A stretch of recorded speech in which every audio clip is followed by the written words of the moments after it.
नमस्कार दोस्तों, सोना योग में हम बातें करते हैं भारत की और भारतीयता की। इसी सिलसिले में आज हम बातें करेंगे गंगा नदी, जिसे भारत में गंगा माँ कहा जाता है।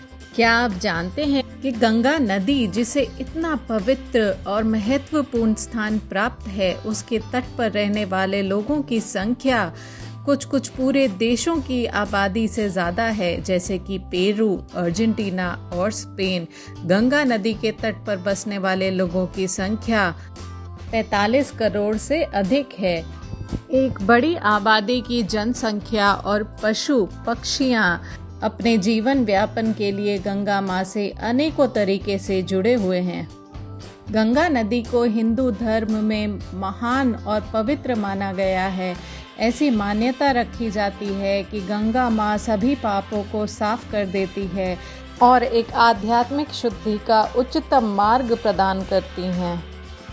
भारतीय राज्य में गंगा माँ गंगोत्री ग्लेशियर से निकलती हैं। गंगा नदी उत्तर भारत से होकर बहती है, जो उत्तराखंड, उत्तर प्रदेश, बिहार, झारखंड और पश्चिम बंगाल सहित कई राज्यों को पार करती हैं और अंततः बंगाल की खाड़ी में जाकर मिल जाती हैं।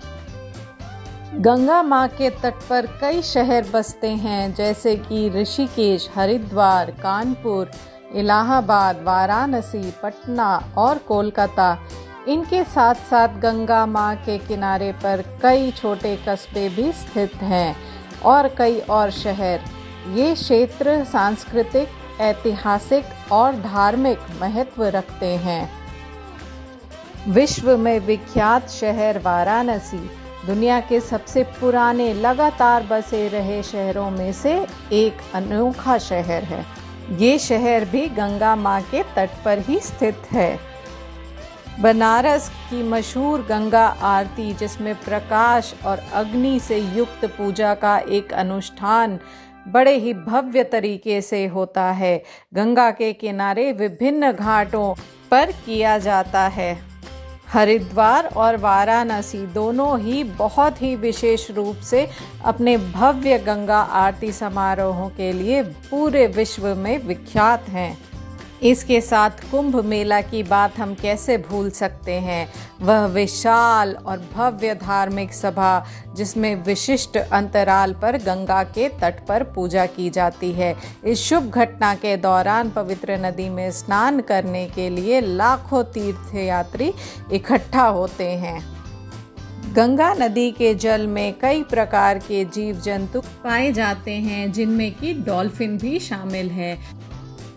गंगा नदी के जल में डॉल्फिन भी पाई जाती है। भारत के राष्ट्रीय जलीय जीव मानी जाने वाली इन डॉल्फिन को बचाने के लिए और इनके संरक्षण के लिए कई प्रयास किए जा रहे हैं। गंगा नदी ने ऐतिहासिक रूप से परिवहन और व्यापार के लिए एक बहुत ही महत्वपूर्ण जल मार्ग के रूप में कार्य किया है। नदी द्वारा सुगम आर्थिक गतिविधियों के कारण इसके किनारे के शहर बहुत विकसित हुए हैं। गंगा नदी केवल एक भौतिक इकाई नहीं है, बल्कि भारत में लाखों लोगों के लिए एक सांस्कृतिक और आध्यात्मिक जीवन की रेखा है। इसका महत्व भौगोलिक सीमाओं से बहुत परे है, जो प्रकृति, आध्यात्मिकता और मानव जीवन के बीच गहरा संबंध रखता है। गंगा नदी का समर्थन करने में पर्यावरणीय चिंताओं को दूर करने के साथ साथ स्थायी प्रथाओं को बढ़ावा देने और नदी से जुड़ी सांस्कृतिक और आध्यात्मिक विरासत को संरक्षित करने के लिए ठोस प्रयास शामिल हैं, जिसमें कि सामुदायिक शिक्षा और भागीदारी बहुत ही जरूरी है। नदी के महत्व, पर्यावरण संरक्षण और टिकाऊ प्रथाओं के बारे में गंगा के किनारे रहने वाले समुदायों के बीच जागरूकता बढ़ाना अत्यंत आवश्यक है। संरक्षण के प्रयासों में सामुदायिक भागीदारी एक अधिक समग्र और प्रभावी दृष्टिकोण का नेतृत्व कर सकती है। पर्यावरण के सभी नियमों का पालन करना हम सभी नागरिकों की जिम्मेदारी बनती है। नदी की साफ सफाई और प्रदूषण पर रोक लगाने के लिए सभी मिलकर काम कर रहे हैं और सरकार ने भी कई इनिशिएटिव्स लिए हैं। इसमें सरकार के साथ साथ हमारे जैसे सामान्य लोगों का मिलकर काम करना भी उतना ही ज़रूरी है। सांस्कृतिक तरीके से भी देखा जाए तो गंगा नदी के सांस्कृतिक और आध्यात्मिक महत्व को पहचानना और उसको संरक्षित रखने के लिए हम सब की जिम्मेदारी बनती है। जिम्मेदार पर्यटन को बढ़ावा देना, जो नदी की पवित्र प्रकृति का सम्मान करे। तो चलिए आप और मैं हम सब मिलकर इस महान नदी, जिसके थोड़े से जल से हमारे कई सारे त्योहार पवित्र हो जाते हैं, ये संकल्प लें कि हम एक दूसरे में जागरूकता बढ़ाएंगे। नदी की साफ सफाई, नदी में बसने वाले जल जीवन और जीव जंतुओं का संरक्षण, इसकी शोभा को बनाए रखना, ये संकल्प लें कि हम सब इसके बारे में जानेंगे और अपनी अपनी तरफ से जो बन पड़ेगा वो करेंगे, एक दूसरे को भी जगाएंगे और जागेंगे। गंगा माँ और इनके दिए हुए ढेर सारे वरदान ऐसे ही फलते फूलते रहें। इसी दिशा में कई कदम उठाए जा रहे हैं, जैसे कि river front development, biodiversity conservation और जैसे कि अफॉरेस्टेशन। इसका ये मतलब है कि नदी के तट पर और उन सभी इलाकों में उन पेड़ों को और ज़्यादा लगाया जाए, जिससे कि गंगा माँ के संरक्षण और गौरवशाली वैभव को बचा कर रखने में भरपूर मदद मिले।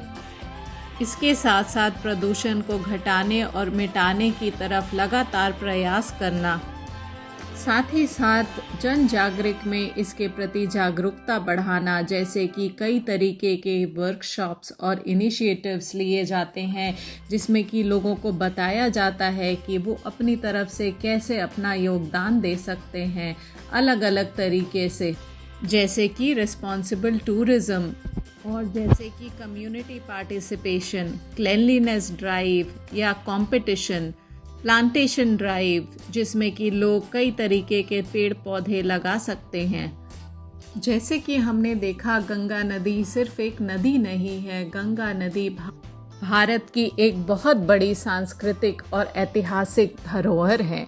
इनकी साफ सफाई का संपूर्ण सम्मान करना और इनका ख्याल रखना हम सभी नागरिकों का परम कर्तव्य है। जिस गंगा नदी के थोड़े से जल को और जल में मिला देने से वो सारा जल शुद्ध हो जाता है। आइए संकल्प लें कि उस नदी का हम अपनी तरफ से पूरा ख्याल रखेंगे। हम सभी अपनी अपनी तरफ से जागरूकता बढ़ाएं और अपना अपना योगदान करें, ताकि हम इस वैभवशाली ऐतिहासिक धरोहर को आगे उसी गौरव और शान के साथ लेकर चल सके। नदी ऐसे ही बहती रहें और सभी लोगों का जनजीवन का कल्याण करती रहें। हमारा ये वीडियो अंत तक देखने के लिए आपका बहुत बहुत धन्यवाद, दिल से धन्यवाद। इस चैनल को जल्दी से लाइक और सब्सक्राइब कर लें। आपके लिए ये एक छोटा सा काम है, लेकिन इससे चैनल को बहुत ढेर सारा प्यार और मोटिवेशन मिलता है।